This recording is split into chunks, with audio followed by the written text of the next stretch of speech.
بڑھتے ہیں نیکسٹ آیات کی طرف.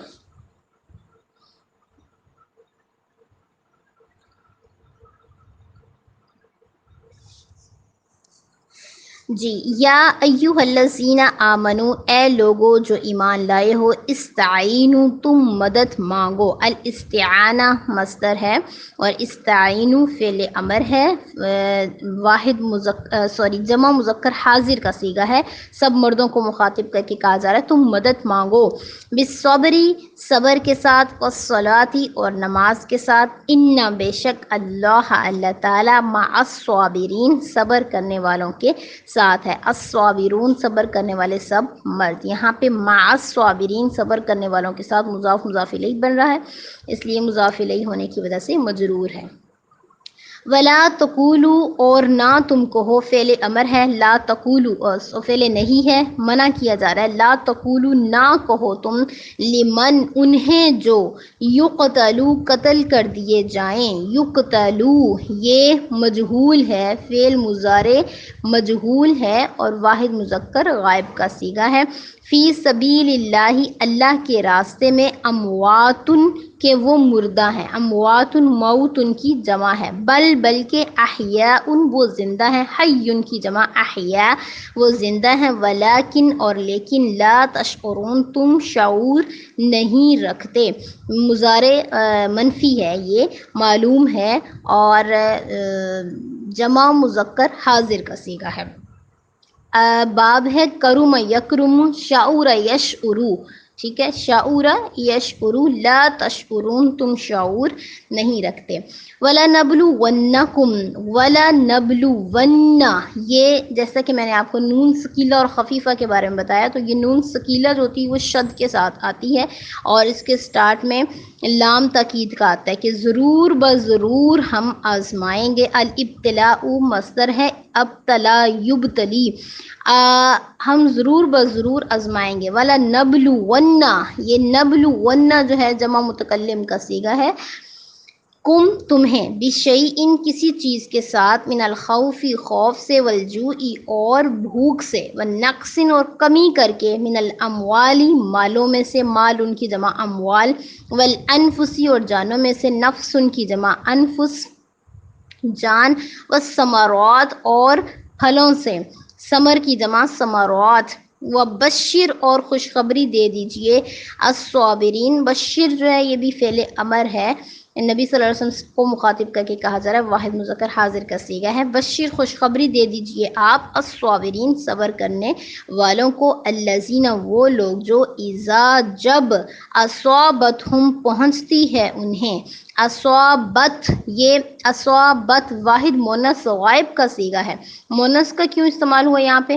کیونکہ اصابت میں جو ہی ضمیر ہے وہ لوٹتی ہے مصیبت ان کی طرف. یہاں پہ مصیبت ان فاعل ہے، تو اصابت پہنچتی ہے، مصیبت ہم انہیں، ہم ضمیر ہے اور غائب جمع کے لیے استعمال ہوتی ہے اور غائب کے لیے استعمال ہوتی ہے، مذکر غائب کے لیے. قالوا تو وہ کہتے ہیں، انا بے شک ہم، للہ اللہ ہی کے لیے ہیں، و انا اور بے شک ہم، الیہ اسی کی طرف، راجعون لوٹنے والے ہیں. الرجوع مصدر ہے، رجع یرجع، رجع یرجع، راجعون اسم الفاعل ہے، اسی کی طرف ہم لوٹنے والے ہیں. اولئک یہی وہ لوگ ہیں، علیہم جن پر، صلوات نوازشیں ہیں یا عنایتیں ہیں، من ربہم ان کے رب کی طرف سے، ورحمت اور رحمت ہے، واولئک اور یہی وہ لوگ ہیں، ہم جو کہ، المہتدون ہدایت والے ہیں یا ہدایت پانے والے ہیں. المہتدون اسم الفاعل ہے. یا ایھا الذین آمنو ان آیات میں پہلی آیات میں ذکر اور شکر کی تلقین کی گئی. اب ان آیات میں صبر کرنے کے بارے میں بتایا جا رہا ہے. پیارے نبی صلی اللہ علیہ وسلم کو جب بھی کوئی مشکل پیش آتی تو وہ نماز کے لیے کھڑے ہو جاتے اور اللہ تعالیٰ سے بہت سی دعائیں کرتے اور ان کے اس عمل سے اور قرآن پاک کی اس آیت سے بھی ہمیں یہ پتہ چلتا ہے کہ انسان کو جب کوئی مصیبت آئے تو اس نے اس پہ صبر کرنا ہے اور ساتھ میں نماز ادا کرنی ہے، اور یہ دونوں چیزیں ہی بہت ضروری ہیں۔ ایمان والوں کو ان دونوں چیزوں سے مدد لینی ہے، پھر اللہ تعالیٰ کی مدد جو ہے وہ شامل ہو جاتی ہے۔ آیت نمبر 154 میں بتایا گیا کہ جہاد میں سب سے بڑی مصیبت جو ہوتی ہے وہ جان کا جانا ہوتا ہے، تو اس پر صبر کی تلقین فرمائے گی کہ اللہ کی راہ میں قتل ہونے والوں کو مت کہو کہ وہ مردے ہیں، بلکہ وہ زندہ ہیں، مگر تم اس زندگی کو نہیں سمجھتے۔ سورہ آل عمران کی آیت نمبر 129 میں شہداء کی اس زندگی کے عیش و آرام کا ذکر بھی تفصیل سے بتایا گیا ہے۔ قرآن و حدیث سے ثابت ہے کہ مرنے کے بعد قبر میں ہر شخص کو زندگی ملے گی، مگر مومن کی روح راحت میں ہے اور کافر کی روح کو عذاب ہوتا ہے۔ حدیث کے مطابق قبر ہی میں ان کے لیے جنت یا دوزخ کی طرف دروازہ کھول دیا جاتا ہے، یعنی جو اچھا شخص ہوتا ہے وہ جب قبر میں ہوتا ہے تو اس کی قبر ہی جنت کا باغ بن جاتی ہے، اور جو نعوذ باللہ گنہگار ہوتا ہے تو اس کی قبر کا دروازہ ہی دوزخ کی طرف کھول دیا جاتا ہے۔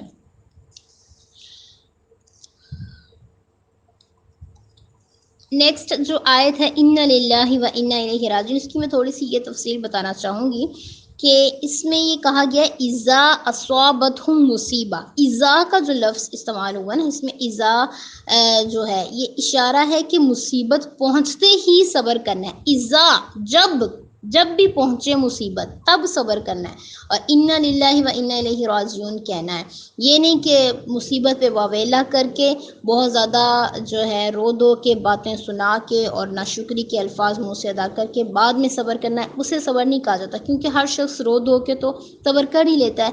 اصل صبر وہ ہوتا ہے جو مصیبت پہنچتے ہی انسان منہ سے الفاظ نکالے۔ انس رضی اللہ عنہ بیان کرتے ہیں کہ نبی صلی اللہ علیہ وسلم نے فرمایا انما الصبر عند الصدمۃ الاولی، بخاری کی روایت ہے یہ، حدیث نمبر 1273، کہ صبر صرف وہ ہے جو پہلی چوٹ کے وقت ہو۔ ام المومنین ام سلمہ رضی اللہ عنہ فرماتی ہیں کہ میں نے نبی صلی اللہ علیہ وسلم کو یہ کہتے ہوئے سنا کہ کوئی مسلمان جس سے کوئی مصیبت پہنچے اور وہ وہی کلمہ کہے جس کا اللہ تعالیٰ نے اسے حکم دیا، یعنی اِنَّ لِلَّهِ وَإِنَّا إِلَيْهِ راجعون، اللہم اجرنی فی مصیبتی وَأَخْلِفْ لِی خَیْرًا مِنْہا، یقیناً ہم اللہ ہی کی ملکیت ہیں اور ہم اسی کی طرف لوٹ کر جانے والے ہیں۔ اے اللہ مجھے میری مصیبت میں اجر عطا فرما اور مجھے اس کی جگہ اس سے بہتر عطا فرما، تو اللہ تعالیٰ اسے اس سے بہتر عطا فرما دیتے ہیں۔ ام سلمہ رضی اللہ عنہ فرماتی ہیں جب میرے خاوند ابو سلمہ فوت ہوئے تو میں نے کہا کہ مسلمانوں میں ابو سلمہ سے بہتر کون ملے گا مجھے، یہ وہ پہلا گھرانہ تھا جس نے نبی صلی اللہ علیہ وسلم کی طرف ہجرت کی تھی۔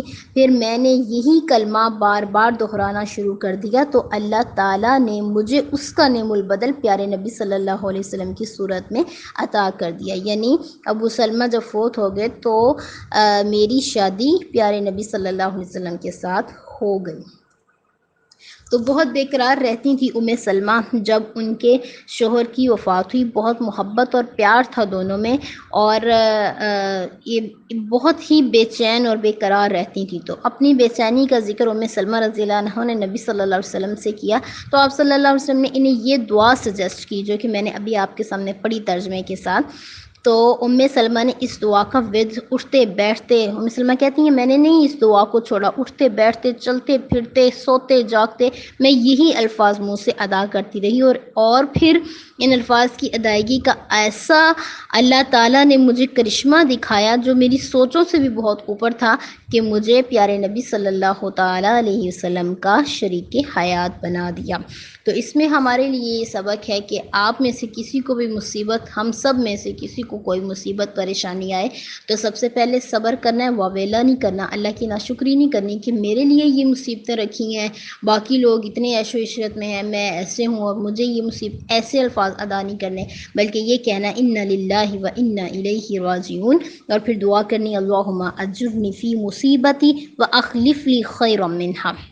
تو انشاءاللہ العزیز اللہ مصیبت کو بھی دور کرے گا اور اس مصیبت کی جگہ جو آپ کا نقصان ہوا اس کو بھی پورا کر کے آپ کو اس کا بہترین نعم البدل عطا فرمائے گا۔ السلام علیکم ورحمۃ اللہ وبرکاتہ۔